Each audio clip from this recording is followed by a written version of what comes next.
12th class, how are you beta?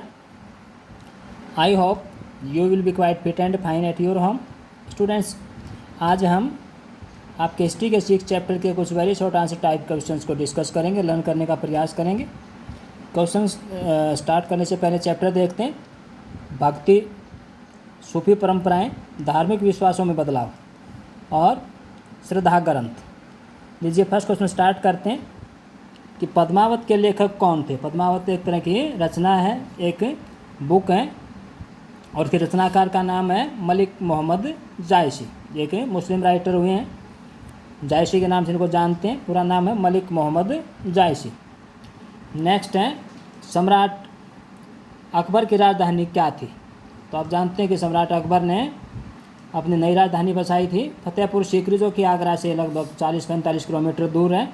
और यहाँ पर फतेहपुर सीकरी में बुलंद दरवाज़ा, जो कि उन्होंने गुजरात की जीत की खुशी में बनवाया था, दुनिया का सबसे ऊंचा ये दरवाज़ा है। कभी आपको यहाँ जाने का मौका मिले तो ज़रूर देख कर आना बेटे एक बार।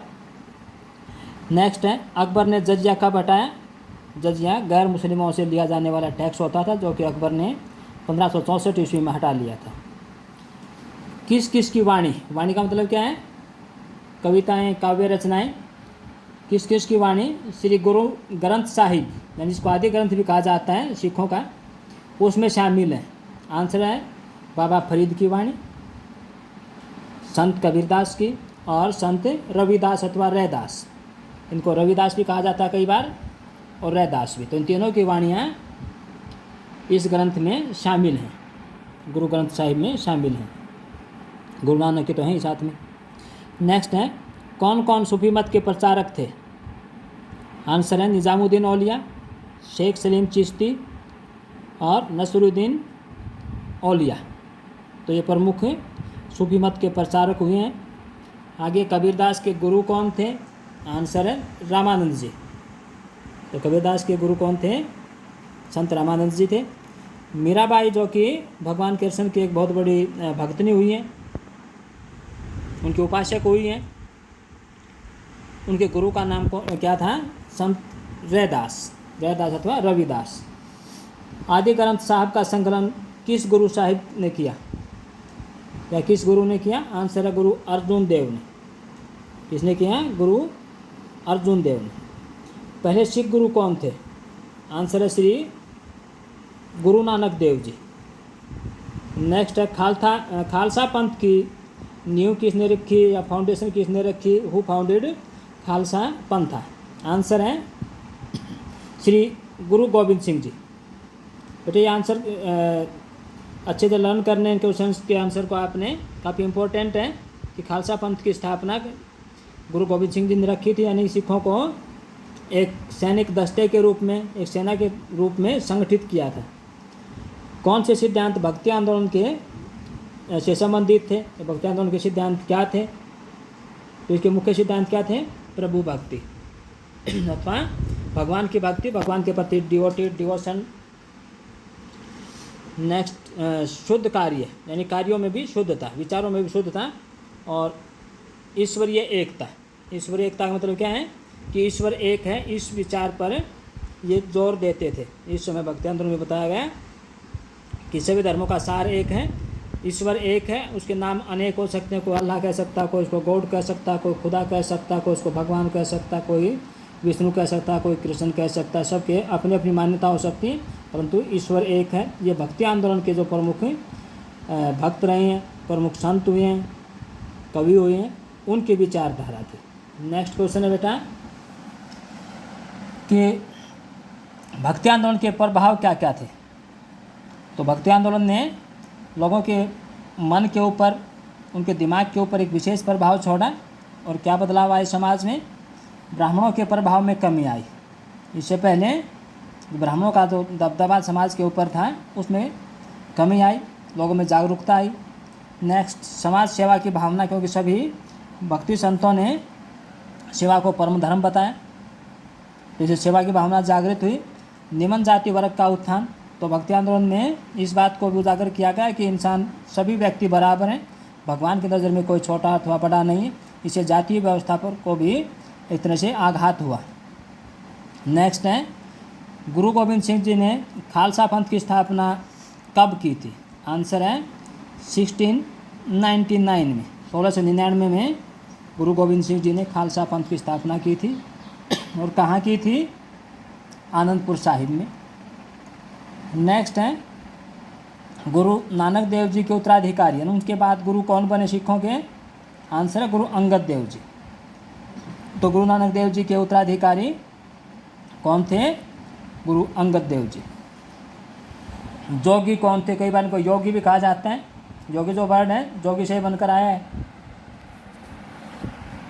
आंसर है जोगी गोरखनाथ अथवा अघोरनाथ के शिष्य थे। अपने लोकल भाषा में इनको कई बार औगढ़नाथ के नाम से भी जानते हैं। हमारी जो माइथोलॉजी है या हमारी जो परंपरागत जो गीत संगीत की जो बातें आती हैं, किस्से आते हैं, उनमें कई बार इनको औगढ़नाथ के नाम से भी जानते हैं। गोरखनाथ का नाम तो आपने कई बार सुना ही होगा। तो ये जोगी संप्रदाय के अथवा जोगी संप्रदाय के बड़े संत हुए हैं। जोगी गोरखनाथ तथा अघोरनाथ के शिष्य थे। ये उत्तरी भारत में बहुत ही लोकप्रिय थे। सूफी संतों पर भी इनका प्रभाव था, यानी सूफी जो परंपरा थी वो भी इनसे अफेक्टेड थी, अछूती नहीं रही। आज भी आप नाथ संप्रदाय के कुछ महत्वपूर्ण व्यक्तियों को जानते होंगे जो कि भारतीय राजनीति में अपना रोल प्ले करते हैं।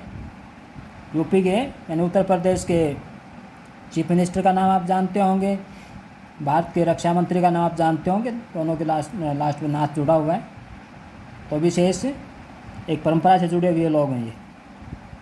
नेक्स्ट है संत कबीर का पालन पोषण किसने किया था तथा इनके अनुयायी क्या कहलाते थे? तो संत कबीर के बारे में कहा जाता है कि वो उनका लालन पालन नीरू तथा उनकी पत्नी नीमा ने किया था। ये पेशे से जुलाहे थे। ऐसा माना जाता है कि जब एक दिन ये एक तालाब के किनारे गए तो वहाँ पर इन्होंने एक बालक को पाया जिनका इन्होंने पालन पोषण किया। बड़ा होकर यही बालक संत कबीर के नाम से प्रसिद्ध हुआ और कबीर जी के जो अनुयायी थे वो कबीरपंथी कहलाते हैं। आज भी इनका बड़ा रोल है। दिल्ली सल्तनत के समय के दो सूफी शेखों के नाम बताइए। तो सल्तनत का पीरियड क्या है? लगभग 1206 से लेकर 1526 तक का जो टाइम है वो सल्तनत पीरियड कहलाता है, क्योंकि इस समय दिल्ली में सुल्तानों का राज रहा। उस समय के प्रमुख सूफी शेख रहे हैं वो रहे ख्वाजा मोइनुद्दीन चिश्ती तथा शेख निजामुद्दीन औलिया। तो प्रसिद्ध यही हैं, बाकी और भी हुए हैं। नेक्स्ट है वैष्णव भक्ति लहर के 4 प्रमुख भक्तों के नाम बताएं।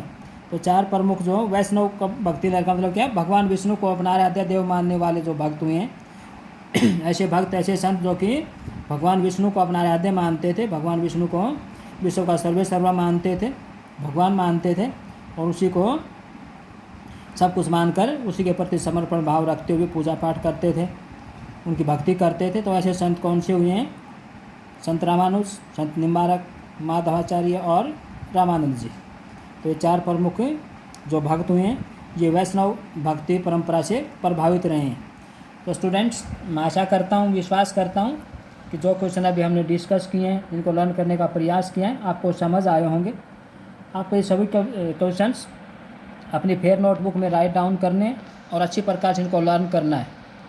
आदरणीय अभिभावकों से भी मैं विनती करना चाहूँगा कि वो गृह कार्य करने में बच्चों की मदद करें, उनको मोटिवेट करें, उनका मार्गदर्शन करें। Thank you. Have a nice day.